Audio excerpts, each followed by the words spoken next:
The signature looked almost nothing like his name.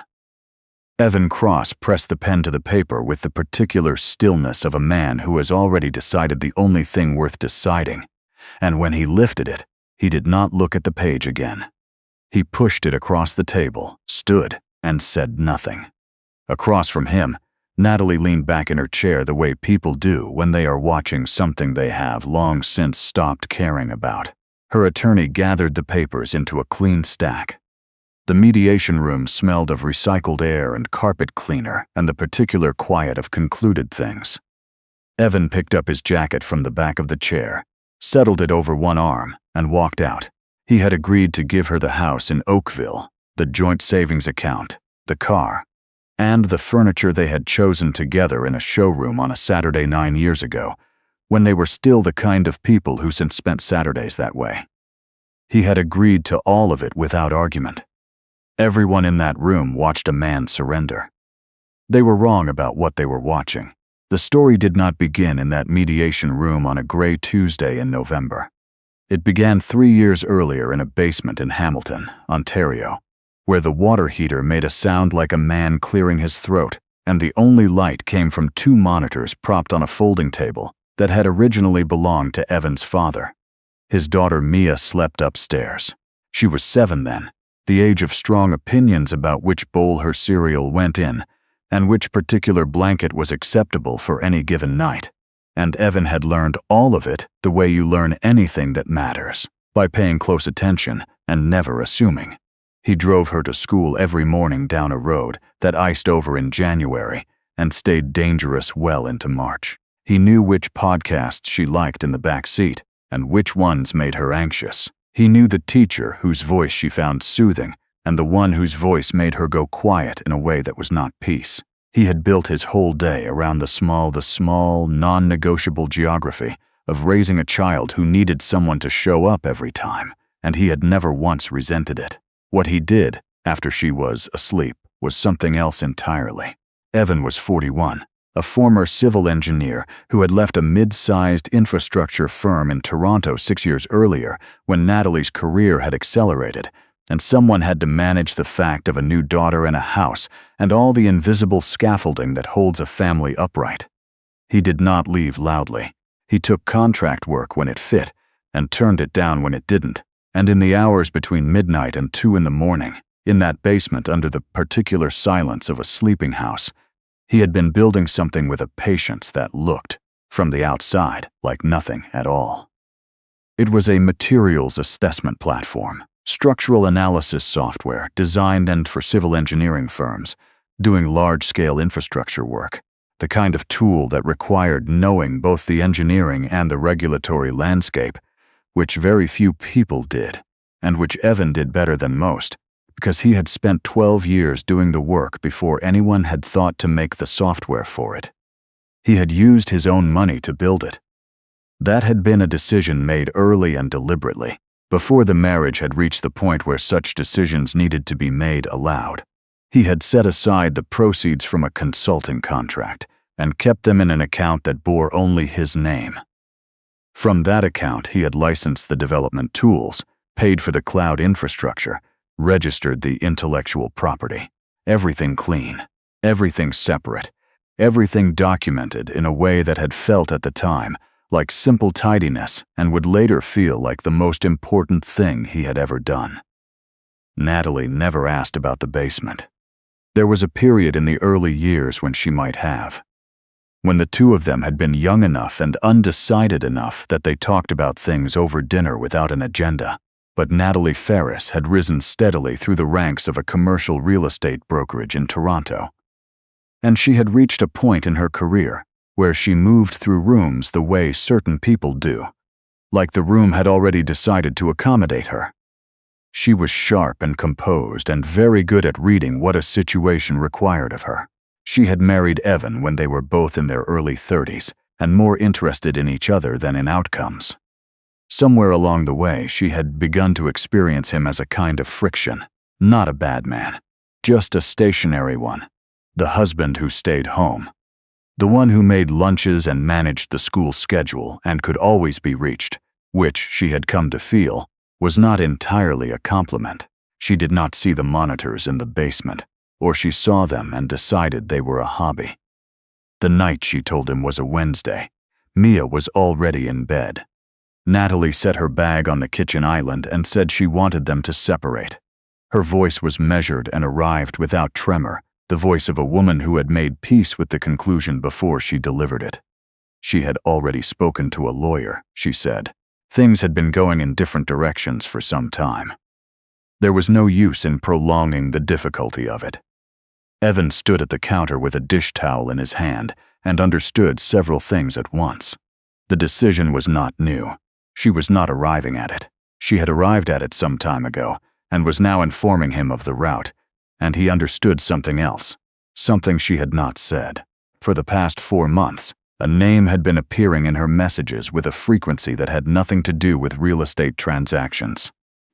Graham, introduced once as a colleague from a developer's event. Evan had not gone looking. He lived in a house with someone who had stopped hiding the phone, and the name was simply there. Early mornings, late evenings. A watermark pressed into the texture of ordinary days. He did not say the name. He set the towel down along the counter's edge and went to check on Mia. What came 2 weeks later in a formal letter from Natalie's attorney was a different order of thing. She was seeking primary custody of Mia. She would keep the house. She was proposing the joint account be divided, with a majority to her given her superior documented income. Evan would have alternating weekends. The language was careful and non-accusatory and entirely devastating. The reasoning laid out in measured legal sentences was almost elegant. Evan had no current employment contract. His income was inconsistent and undocumented. He had no property registered in his name, no portfolio a court could examine. A man in that position, the document implied without ever quite writing it, could not be reliably counted on to provide a child with a stable, independent life. Alternating weekends were generous, under the circumstances. He read it twice at the kitchen table, while Mia drew something elaborate and unidentifiable on the floor beside him, explaining as she drew what each part represented. He watched her hands and felt something in his chest settle into a cold, resolute quiet. On paper, they had a case. That was what made it hardest. Every line was technically defensible. The invisible work does not generate pay stubs. The things he had given the last 6 years to could not be put on a balance sheet and handed to a judge.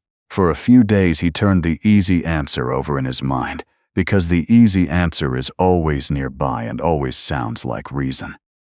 He could accept the terms. He could absorb it, take the alternating weekends, decline to put Mia through a court proceeding that would cost more than he could clearly afford against a brokerage's legal resources. There was a kind of mercy in that version. It was the mercy of a man who has decided that the cost of fighting exceeds the cost of losing. The thing that ended the easy answer came on a Thursday night, at the edge of sleep. He had done the full bedtime run. Teeth, glass of water, the specific blanket, the lamp left on at exactly the right angle, all of it completed in the correct order, because the correct order mattered to Mia and therefore mattered absolutely. He was sitting on the edge of her bed when she reached up and put both arms around his neck without preamble, the way children hold on without knowing they are holding on. "Dad," she said it into the side of his face. "Are you going to have to move away?" It was not a dramatic question.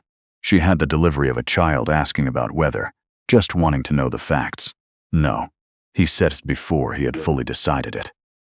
"No, I'm going to be right here, I promise." He sat on the edge of that bed long after her breathing deepened, and her hands went loose against his collar. Somewhere in the house, a separation was being assembled by people in offices who had never met his daughter. They had drawn a corridor, alternating weekends, and called it fatherhood. And Evan understood, sitting in the glow of the small angled lamp, that he could survive almost anything they decided to take. The house, the savings, the 9 years of Saturday mornings and shared coffee, and the slow erosion of something that had once been good. He could absorb all of it, except the one thing he had just heard himself promise not to lose. He would not sign a single line of it. The decision did not arrive as anger. Anger would have been simpler and gone by morning. What arrived was the same patience that had kept him in the basement past midnight for 3 years, slow and absolute, and immune to second-guessing. If they wanted to argue that a man without a documented income could not raise his own daughter, then Evan would have to become someone they could not argue with. He knew what was in the basement. The question was whether anyone else knew how to listen. The next morning, after the school drop-off, he drove to a coffee shop on Barton Street, sat in the corner booth with his phone, and made a call he had been circling since the letter arrived. He had asked quietly, the way he did most things, and one name had come back from 2 separate people who did not know each other. A family lawyer in Toronto. The kind who got called in when the stakes were real. The line connected on the second ring. A woman's voice. Brisk, unhurried, already somewhere else in her head. Mercer. Evan said his name and then said, "I think my wife is about to use the family court system to take my daughter, and I think she's counting on me not being able to prove anything." The pause on the other end was not hesitation. It was the sound of a precise mind turning something over.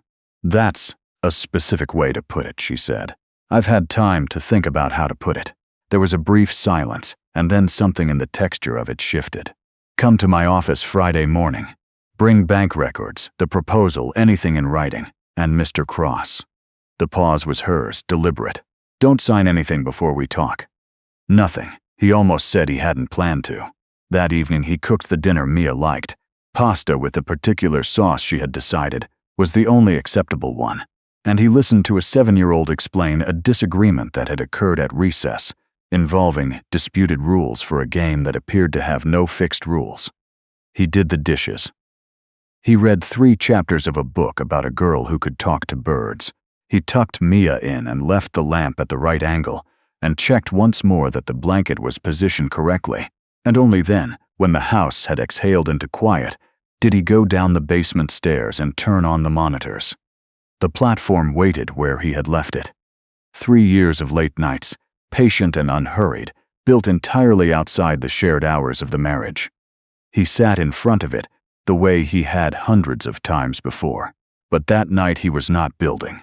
That night he was beginning to understand, slowly and with a strange calm, that the thing in the basement might be the only real card he held. He did not yet know how valuable the card was. He did not know that in a downtown Toronto office, a conversation had already taken place about a tool that matched his exactly. He only knew that he had made a promise to a child who trusted him, and that he was not a man who broke promises. Vivian Mercer's office was on the 22nd floor and faced Lake Ontario. She read the separation proposal once, without expression, then set it on the desk between them and looked at Evan the way someone looks at a fracture on an X-ray. "On paper," she said, "you are the weakest party in this room." He had expected something softer and was relieved she had skipped it. No documented income, no fixed employment contract, no registered assets. She tapped the margin of the page once. "Her legal team will not call you a bad father. That's unsophisticated, and they're not unsophisticated. They will call you a dependent one, a man who relied on his spouse's income while contributing in ways that are meaningful and legally invisible. They'll be sympathetic about it. That's what makes it dangerous." "What about the platform?" Evan asked. "The software I've been building." She looked at him steadily. "Tell me the specifics, not the technical part. The part that survives a courtroom." So he told her. The consulting contract proceeds, set aside before the marriage had reached the point of shared assumptions. The account in his name alone, the infrastructure costs, the licensing fees, the IP registration, all paid from that account, documented with timestamps and receipts. The work done between midnight and 2 in the morning, in hours that belonged entirely to the quiet of a sleeping house and to no one else. Vivian listened without writing anything down. When he finished, she was quiet for a moment. Then, "That's a stronger position than you know, but I want you to understand the default. Ontario family law presumes that property acquired during the marriage is marital property, regardless of whose hands built it. The starting assumption is against you. What you've described isn't a defense yet. It's material for one. My job is to build an argument from that material before her team can dismantle it. That means I need every record, every receipt, every timestamp you have. We are going to make the invisible visible, Mr. Cross, and we are going to do it entirely on paper, because a courtroom doesn't run on sincerity." Before he left, she gave him one instruction that surprised him. "Agree to the separation itself," she said. "Sign the dissolution document and nothing else. Don't contest the marriage ending. A man who fights to stay in a marriage the other party has decided to leave looks unstable in front of a judge. But the house, the account, the custody of your daughter, you concede none of it. You sign one page, you walk out, and you allow them to believe whatever they have decided to believe about your position. Sometimes the most strategic thing you can do in a room is give people permission to underestimate you." 3 weeks later, in a mediation room downtown, that was precisely what Evan did. He signed the agreement to dissolve the marriage, and nothing more, and walked out into a gray November afternoon, with his jacket over his arm and his daughter's face in his mind. And let every person in that room reach whatever conclusion felt tidy to them. The months that followed were a lesson in what a quiet war of attrition felt like. Natalie's legal team, backed, Evan came to understand, by resources that dwarfed his own, did not raise its voice once. It applied pressure in small increments, in a dozen directions simultaneously. A request for a parenting capacity assessment, framed as a procedural matter, a standard step, while the suggestion it implied was anything but standard. Is he stable? Is he consistent? Can a man with no professional structure and no documented purpose be trusted with primary care of a child? The question was designed to be unanswerable. To object too forcefully confirmed the concern. To accept quietly confirmed the premise. And then there was the schedule. The interim visitation arrangement, never generous, began to develop small, irregular gaps. A Wednesday pickup moved to Thursday without explanation. A long weekend canceled because Mia had a mild cold. When Evan called, the child sounded energetic and bored and asked twice when she could see him. The pattern was individually reasonable and collectively a sustained pressure, a slow, methodical erosion of the thing that hurt most. She was teaching him, one canceled visit at a time, what the cost of continuing would be. She was betting he would reach a point where losing seemed cheaper. He did not reach that point, but he did not sleep much. The thing that changed the geometry of the entire situation arrived on a Friday afternoon in Vivian's office in the form of a single sentence she delivered while reviewing something on her screen. "Evan," she said, levelly, "did you know that someone has made an inquiry about your platform?" He went still. "No." She turned the monitor toward him. A civil infrastructure investment group based out of Calgary. The inquiry was preliminary, not a formal offer, but the valuation they had indicated internally was significant. High 7 figures, possibly 8. "Did you approach them?" "No." His voice came out quiet. "I put the core documentation into an open repository, under my own name, about 8 months ago to test whether it held up publicly. I never sent it to anyone. I never pitched it. I was going to complete the final phase before I told anyone it existed." He stopped. He had been about to say "before I decided what to do with it," and the irony of the timing arrived a half-second too late to collect. Vivian was watching his face with the focused attention of someone who has learned to read the spaces between words. "Here is what I want you to sit with," she said. "I've been practicing family law for 19 years, and I have learned to be suspicious of convenient timing." She pulled up a second document, then a third. "Your wife initiated the separation proceedings on a specific date. I have the timestamps on the proposal, the early correspondence between her legal team and her brokerage's internal counsel. And now I have something else. There is a thread of professional contact between her and Graham that intersects with the same infrastructure investment circles that's produced this inquiry. She didn't discover your platform after you separated. She discovered it before. She moved fast, Evan, faster than a woman who is simply ending a marriage needs to move. She structured the timeline of this entire proceeding to reach a conclusion before the platform became a visible asset. Because the moment it surfaces publicly, it becomes something a court has to account for.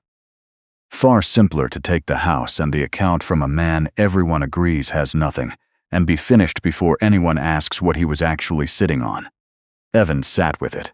He felt the entire story reorganize beneath him, like a room rearranging itself in the dark. He had been carrying himself like a man losing quietly, a father who had done the work no one records and was now paying for the absence of a paper trail.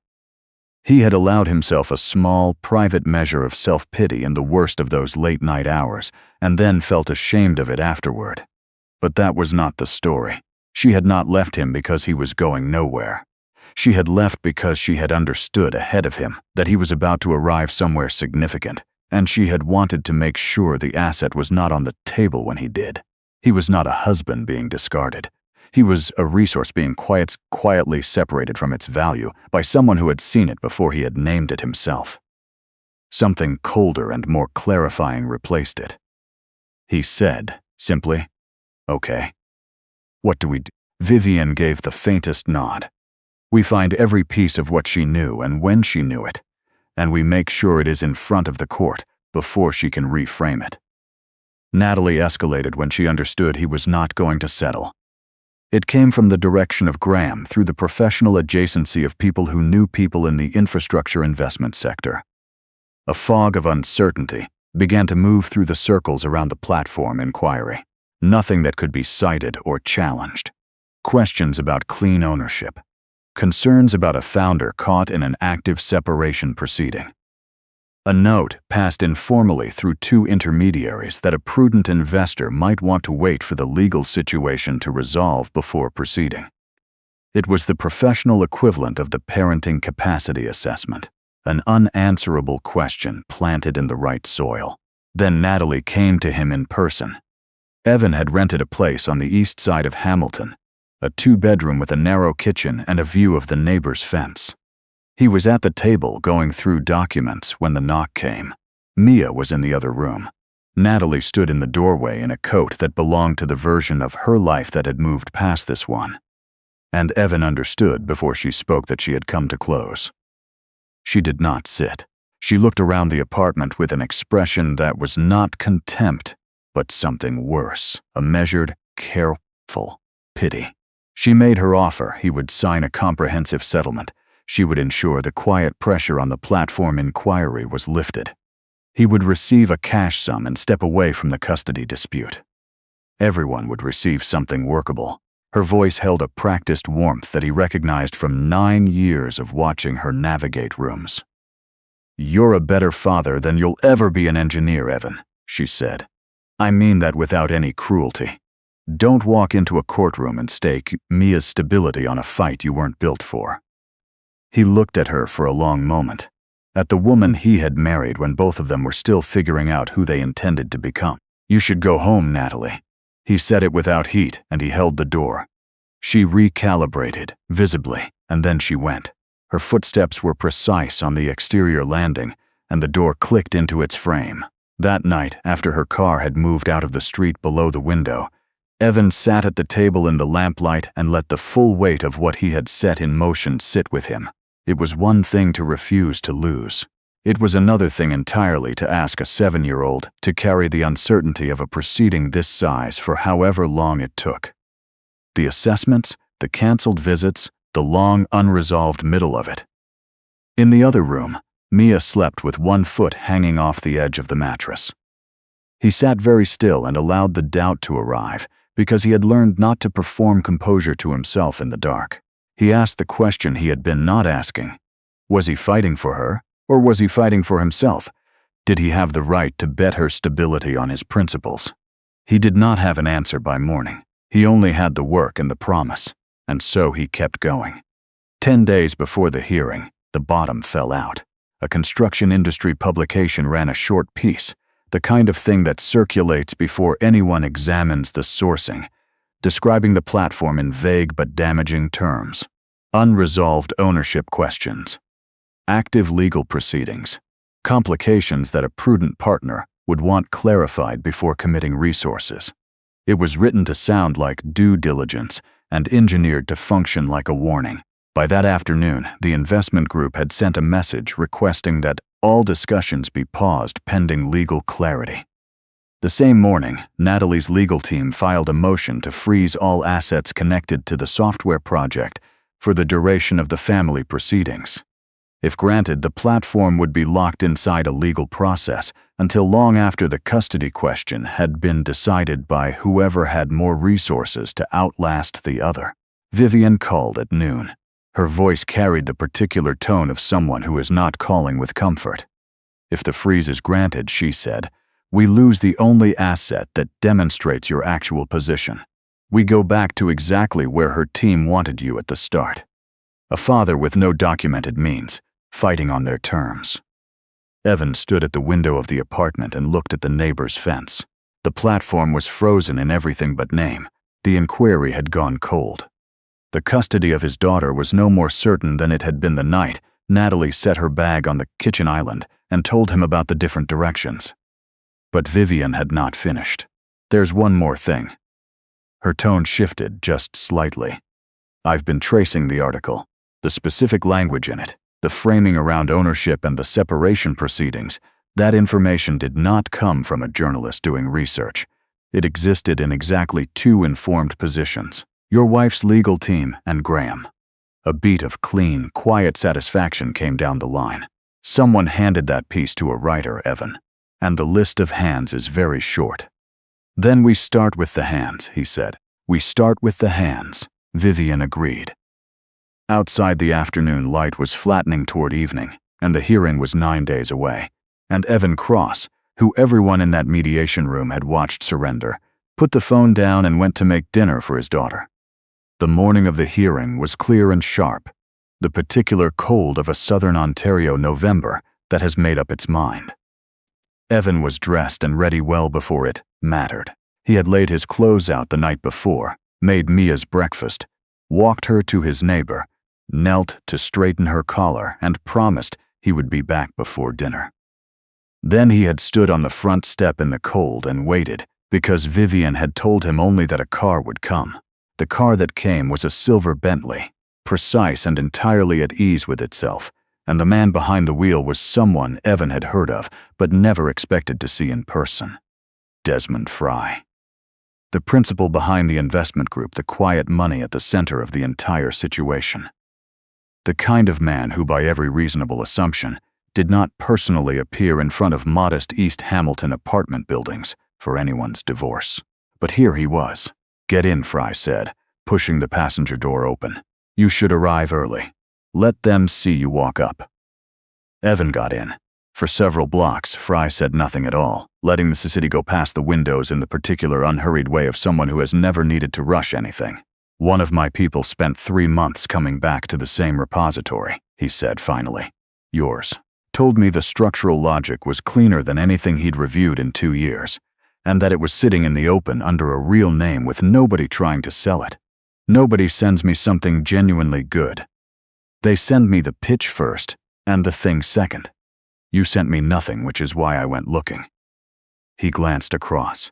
You built something significant and then told nobody. I wanted to know what kind of man does that. A few blocks from the courthouse, Fry pulled to the curb. Then he got out, walked around, and held the driver's door open. You take it from here, he said. I'll come in separately. A man should arrive at his own proceedings under his own authority. He allowed a brief pause. And it won't hurt for certain people to see whose car you stepped out of. Evan looked at him. Understanding the shape of what was being offered, the practical strategy folded inside the gesture of it. Then he slid behind the wheel. The courthouse steps were busy. A technology reporter had caught wind of the platform inquiry and the legal complication tangled around it, which was the kind of story that required very little to assemble itself. Natalie's lead attorney was on the steps with an accordion of files.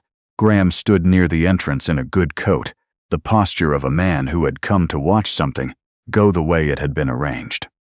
The Bentley turned the corner and stopped at the base of the steps. Evan stepped out. The quiet that moved through the arrangement on those steps was not theatrical. It was the silence of a recalculation. The man everyone in the mediation room had watched concede everything. The dependent father, the one with no documented position, stood in the November light in his good jacket, alone, unhurried.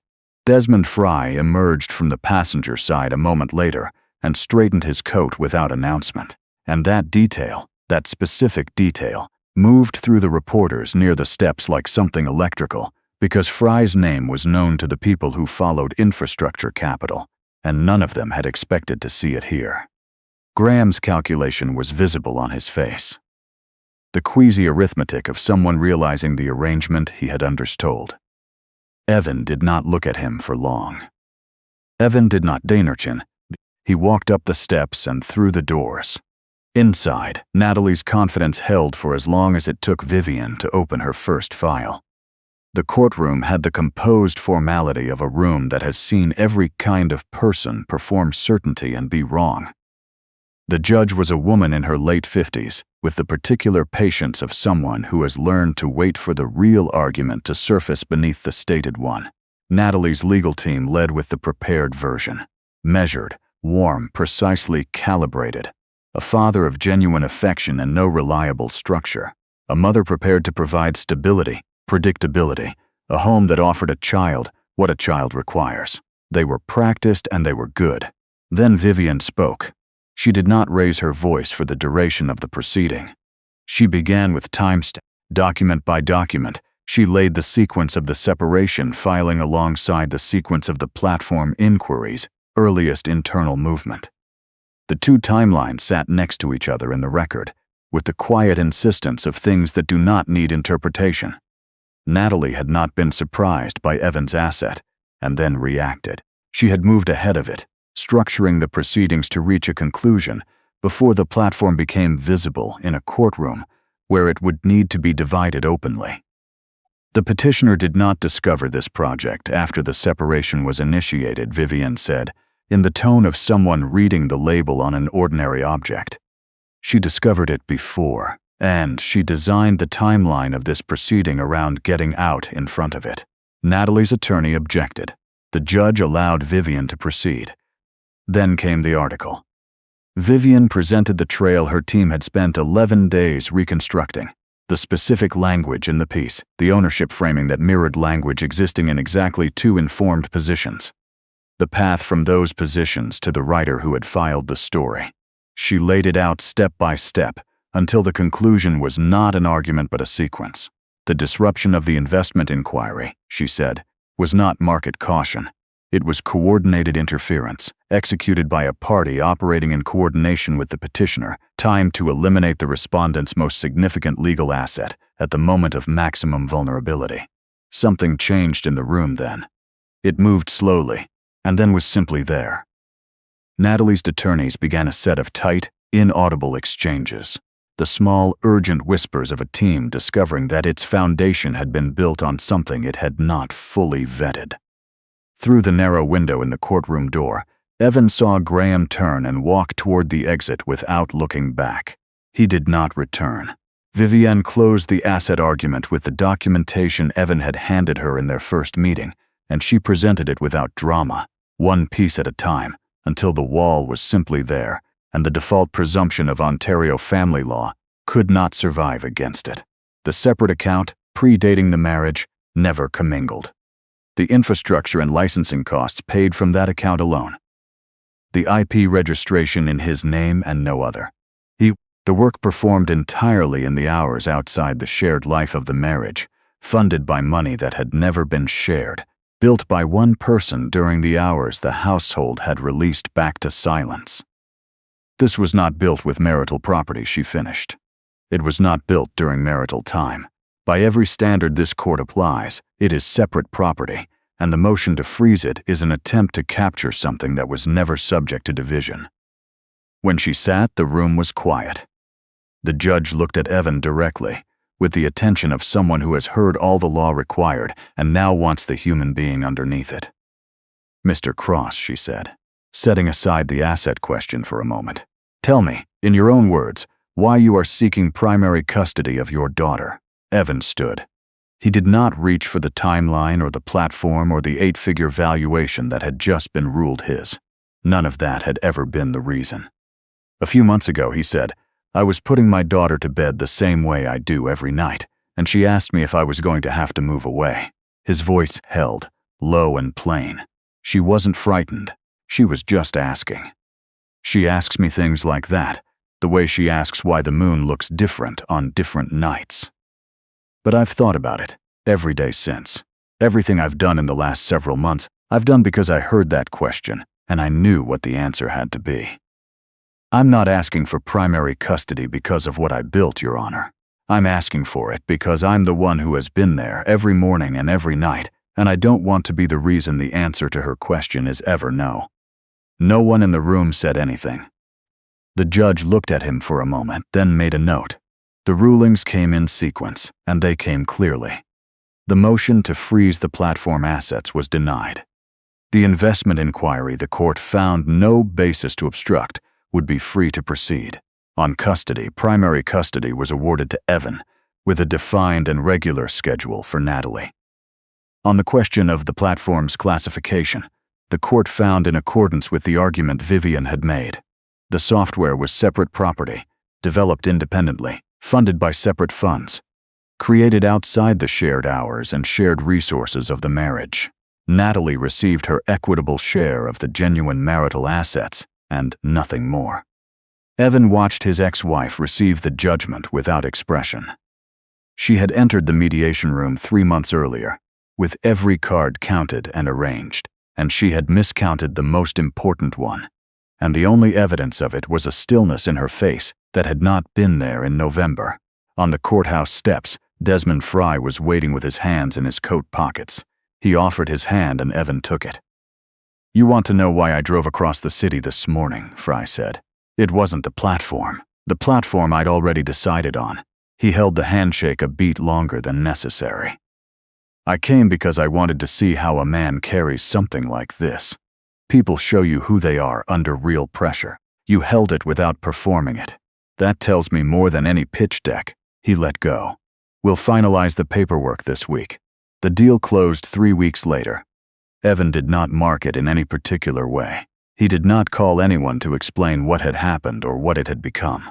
What he did with the first significant money of his life was rent a house in the West End of Hamilton, near the school Mia had attended since she was 5, near the park she had decided was the only acceptable one for the specific kind of Saturday they both liked. It was a 2-story place with a porch that needed repainting and a backyard that needed attention and a basement with good light. It was his, and it was hers, and that was the full extent of what it needed to be. The first night in the house, he did what he had always done. He made the dinner. He helped Mia with a worksheet of subtraction problems at the kitchen table while she maintained a running commentary on the philosophical unfairness of subtraction as a concept. He found the blanket and left the lamp at the right angle. He checked once more that everything was where it needed to be. And when she was asleep and the house had settled into its particular quiet, he carried a cup of tea to the front porch and sat in the cold November dark and allowed himself for a while to feel the simple weight of having kept a promise. He saw Natalie once more, about 6 weeks after the house.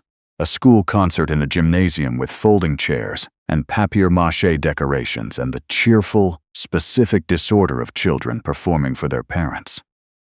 She was composed, as she always was, still capable of entering a room and knowing it immediately, though there was something around her eyes that polish could not entirely address.